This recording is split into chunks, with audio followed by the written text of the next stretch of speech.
नमस्कार, मैं हूं जितेंद्र कुमार। आप देख रहे हैं स्टडी सफर तक।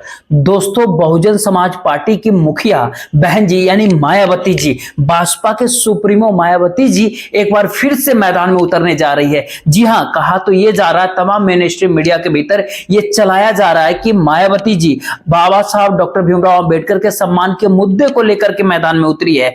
आपको ऐसा लग रहा होगा कि केंद्रीय गृह मंत्री यानी देश के गृह मंत्री अमित शाह के खिलाफ बाबा साहब अंबेडकर को लेकर के देश के गृह मंत्री अमित शाह द्वारा दिए गए बयान के खिलाफ मायावती मैदान में उतरने जा रही है, पूरे देश भर के भीतर विरोध प्रदर्शन करने जा रही है। लेकिन ये पूरी तरह से सही नहीं है दोस्तों। हम आपको बताएंगे सच्चाई क्या है, पर्दे के पीछे की क्या खेल चल रही है, सवाल क्यों उठाए जा रहे हैं, सवाल लगातार पूछे क्यों जा रहे हैं भाजपा से जुड़े, भाजपा के तमाम सदस्यों के जरिए, भाजपा के जो कोर वोटर है, जो दलित मतदाता है, जो मान्यवर काशीराम की बात किया करते हैं, जो शब्दों में जब भी काशीराम जैसे नेताओं के जिक्र करते हैं तो उनके आगे मान्यवर लगाना वो लोग नहीं बोलते हैं। उन व्यक्तियों की, उन कर्मठ कार्यकर्ताओं की, उन दलित चिंतकों की, उन दलित नेताओं के आवाज को भी आप कहीं ना कहीं उठा रहे हैं, क्योंकि उनके मन में यह सवाल कहीं ना कहीं उठ रहा है कि क्या भाजपा सुप्रीमो मायावती बाबा साहब डॉक्टर भीमराव अंबेडकर के अपमान करने वाले लोग के साथ मैदान में उतरी हो, उनके पक्ष में उतर रही है। यानी केंद्रीय गृह मंत्री अमित शाह, बीजेपी के कद्दावर नेता अमित शाह, उनको बचाने के लिए मायावती मैदान में उतर रही है। आखिर क्या है, इस सवाल बहुत बड़ा है और इस सवाल के जवाब में ही छिपा होता है कि मायावती दलितों के साथ क्या कर रही है, मायावती बहुजन समाज पार्टी यानी बसपा के साथ क्या कर रही है।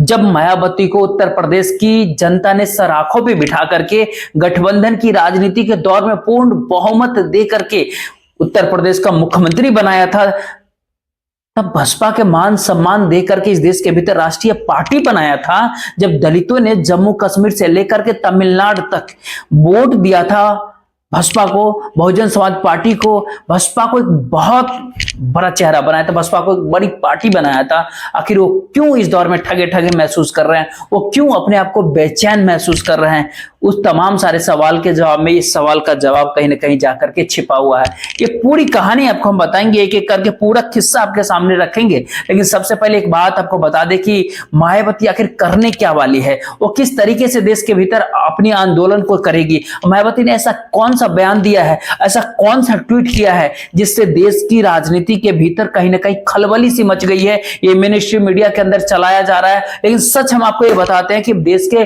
दलित चिंतकों के भी एक बार फिर से कहीं ना कहीं परेशानी की घड़ी खड़ी हो गई है। उनके मन में एक डर सा बनने लगा है कि डॉक्टर भीमराव अंबेडकर के अपमान के मुद्दे से देश के लोगों का ध्यान को डाइवर्ट करने के लिए, अमित शाह को बचाने के लिए कहीं ना कहीं मायावती कुछ नया खेल तो नहीं कहीं करने जा रही है। ये बात कुछ लोगों को कहीं ना कहीं चुभ भी रही होगी, कुछ लोगों की बात कुछ ना कुछ हमारी बात बुरी लग रही होगी, लेकिन हम तो आपको सच बताने के लिए आए, इसलिए सच कहेंगे। सबसे पहले बताते हैं कि मायावती ने क्या कुछ कहा। बहुजन समाजवादी पार्टी के सुप्रीमो के बाद एक कई सारे ट्वीट्स आप जाकर के देख लीजिए और हम भी आपको स्क्रीन पे दिखा देंगे कि मायावती बहन जी जो है या तो प्रेस कॉन्फ्रेंस आजकल कर रही है वो कभी कभार, लेकिन एक या फिर ट्वीट करके कुछ ना कुछ बयान देती है। जमीन पर संघर्ष करते हुए दिखती नहीं है आमतौर पर, पहले भी नहीं दिखती थी, लेकिन पहले कहीं ना कहीं काशीराम की जो विरासत थी वो विरासत का इस्तेमाल करते हुए और जो बसपा का कोर वोट बैंक और कार्यकर्ताओं का जो कोर वोट बैंक था उसके सहारे सत्ता का सुख भोगा उत्तर प्रदेश के भीतर मायावती ने। लेकिन अब सोशल मीडिया के जरिए मायावती क्रांति करते हुए नजर आती है और आपको बता दें उनका पहला ट्वीट क्या होता है मायावती जी का, हम पढ़ के सुना देते हैं। देश के दलित, वंचित और अन्य उपेक्षितों के आत्मसम्मान को मानवीय हकों के लिए अति मानवतावादी और कल्याणकारी संविधान के रूप में असली ग्रंथ के रचयिता बाबा साहब डॉक्टर भीमराव अंबेडकर भगवान की तरह परम पूज्य हैं। उनका श्री अमित शाह द्वारा किया गया जो भी बात है उनको लोगों का आहत पहुंचाता है। फिर हम कह रहे हैं आपसे कि ध्यान दीजिए क्या लिखते हैं, मायावती का लिखते हैं यानी उनका यानी अमित शाह जी का, श्री अमित शाह जी द्वारा किया गया अनादर लोगों को, दिलों को आहत पहुंचाता है। वही एक और ट्वीट होता है, ऐसे महापुरुष को लेकर के संसद में इनके द्वारा कहे गए शब्दों से पूरे देश के भीतर मतलब काफी ज्यादा लोग आक्रोशित व आंदोलित है। अम्बेडकरवादी आखिर उनको बयान वापस लेने और भ्रष्टाचार करने की मांग करती है, जिसपे अभी तक भी अमल नहीं किया जा रहा है। इस तरह की बात मायावती कहते हैं कि आपने कहा। आखिर अमित शाह को सलाह देते हैं, नहीं मानते हैं, एक और ट्वीट करती है, तीसरा ट्वीट क्या होता है, ऐसे में मांग न पूरी होने पर फिर पूरे देश के भीतर आवाज उठाने की बात बीएसपी द्वारा की गई। इसीलिए अब पार्टी ने अपनी समर्थन में 24 दिसंबर 2024 के दिन देशव्यापी आंदोलन करने का फैसला किया है। यानी 24 दिसंबर 2024 को बहुजन समाज पार्टी अमित शाह के बयान के खिलाफ देश भर के भीतर आंदोलन करेगी। कैसे करेगी, ये लाइन पर गौर कीजिएगा। उस दिन देश के सभी जिला मुख्यालयों के ऊपर पूर्णतः शांतिपूर्ण धरना प्रदर्शन किया जाएगा। यानी देश भर के सभी जिला मुख्यालयों के ऊपर पूर्णतः शांतिपूर्ण धरना प्रदर्शन किया जाएगा। ध्यान दीजिएगा। उसके बाद एक और ट्वीट इनका आता है, 5वां ट्वीट आता है, 76वां ट्वीट आता है। तमाम सारे डॉक्टर भीमराव अंबेडकर के सम्मान में इस तरह की बात करते हैं। आपको जरूर ध्यान होगा और मुझे भी ध्यान है, खास करके भाजपा के समर्थकों को, खास करके भाजपा के कार्यकर्ताओं को, खास करके बीएसपी के उनके समर्थक मतदाताओं को याद होगा कि इस देश के भीतर जब कभी भी मायावती के अपमान में कुछ कहा गया हो या मायावती को लेकर के किसी तरह का अपशब्द कहे गए हो या भाजपा कार्यकर्ता किस तरह से तुरंत ही जमीन पर उतर जाते थे, भाजपा कार्यकर्ताओं ने तो जीना दुश्वार कर दिया। दया शंकर सिंह वाला एपिसोड याद होगा। भाजपा के भीतर लंबे समय तक क्या कुछ झेलना पड़ा था, केवल इसलिए कि मायावती के खिलाफ उन्होंने बयानबाजी कर दी थी, गलत बयानबाजी। और आज बहन जी को, मायावती जी को इतने टाइम लग जाते हैं देश के गृह मंत्री अमित शाह के खिलाफ मैदान में उतरने के लिए। और कहाँ है भाजपा कार्यकर्ता, कहाँ है भाजपा कैडर जो अभी दिल्ली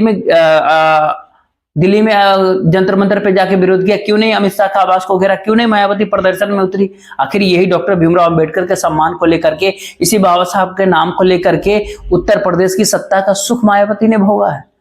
और ऐसे में अब जब विपक्षी political party, Bahujan Samaj party से जुड़े तमाम संगठन, दलित से जुड़े हुए तमाम संगठन, पिछड़े से जुड़े हुए तमाम संगठन, यहां तक ये कहे कि राजनीतिक दलों की अगर आपसे बात करें, चाहे मुख्यमंत्री से मतलब समाजवादी पार्टी हुई, तमाम पॉलिटिकल पार्टी, तमाम अन्य पार्टियां हो, जब देश के गृह मंत्री अमित शाह को घेरने के लिए, अमित शाह के इस्तीफे को मांग को करते हुए, केंद्र सरकार को घेरते हुए, नरेंद्र मोदी को घेरते हुए, बीजेपी को घेरते हुए संसद से सड़क तक विरोध प्रदर्शन कर रहे हैं, बेनकाब कर रहे हैं नरेंद्र मोदी और अमित शाह की सरकार को, तब आप मायावती मैदान में उतर करके कहां थे?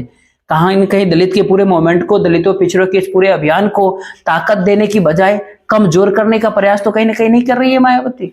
फिर से आपको एक बात दोहरा रहे हैं कि हम आप आरोप नहीं लगा रहे, या हमारे तरफ से ऐसा कुछ नहीं कहा जा रहा है, लेकिन सवाल इसलिए उठ रहे हैं, सवाल इसलिए खड़े हो रहे हैं कि कई दिनों बाद कह रहे हैं कि मैदान में उतरेंगे। आपको लेकर के कोई बयान अगर होता, एक जमाने में हुआ करता था, तो कैसे मैदान में तुरंत उतर जाते थे, किस तरह से भाजपा कार्यकर्ता को आह्वान करते थे, किस तरह से जीना दुर्भर कर देते थे उस नेता के पार्टी के मतलब उस पार्टी की तरफ से जिस भी नेता ने बयान देता था। और आज कहते हैं ट्विटर पर लिख करके बाबा साहब भगवान है, ट्विटर के माध्यम से कहते हैं आज दलित और पिछड़ों के माध्यम से तमाम लोगों से भगवान का अपमान किया गया है। इतने दिन लग जाते हैं मायावती को उतरने में, इतने टाइम लग गए और संघर्ष करने की बात करने में। और देश के गृह मंत्री अमित शाह को कहते हैं कि आप पश्चाताप कर लो, माफी मांग लो। क्या पश्चाताप और क्या माफी होता है? अपमान का क्या पश्चाताप हो सकता है? क्या इस्तीफे से अलग हट करके कोई और पश्चाताप हो सकता है? अगर डॉक्टर भीमराव अंबेडकर के खिलाफ अगर किसी तरह का बयान दिया, अगर उनका मखौल उड़ाया या मजाक उड़ाया, तो फिर आप या अपमान किया, तो फिर उनके इस्तीफे से बड़ा इस दौर में कोई पश्चाताप और क्या होगा? सीधे सीधे खुल करके आखिर क्यों नहीं मांग करती है मायावती कांग्रेस के राष्ट्रीय अध्यक्ष मल्लिकार्जुन खड़गे की तरह कि अमित शाह अपने पद से इस्तीफा दे या प्रधानमंत्री नरेंद्र मोदी उनको अपने कैबिनेट से बर्खास्त करे? आखिर इस तरह के शब्दों में, उनके बयान में, उनके ट्वीट्स में जितनी नरमी दिखती है मायावती के ट्वीट्स में, वो ये दिखाता है कि पर्दे के पीछे और कुछ खेल खेला जा रहा है। और लोग जो कहते हैं उत्तर प्रदेश की राजनीति के भीतर, आंकड़े जो कहते हैं, उनको मिलने वाला वोटों का प्रतिशत बताता है कि जो भाजपा एक समय में 22 से 25, 26, 27% तक वोट अकेले लाती थी उत्तर प्रदेश के भीतर, जो बहुजन समाज पार्टी एक समय में देश के हर राज्य में अपने उम्मीदवार खड़ा करने के साथ साथ 5 से 8% तक वोट जिस बहुजन समाज में बीएसपी को मिल जाया करता था, वो भाजपा 2024 के लोकसभा चुनाव में उत्तर प्रदेश के भीतर 10% से भी नीचे चली गई। 10% भी बहुजन समाज पार्टी को वोट नहीं मिले 2024 के लोकसभा चुनाव में। और आगे विधानसभा 2027 के उत्तर प्रदेश के उत्तर विधानसभा का चुनाव हो या फिर जो भी हो, भाजपा किस तरह से समाप्ति की ओर जा रही है, सब कुछ सामने में है। फिलहाल इस वीडियो को शेयर कीजिएगा, वीडियो को लाइक और चैनल को सब्सक्राइब जरूर कीजिएगा। जय हिंद, जय भारत।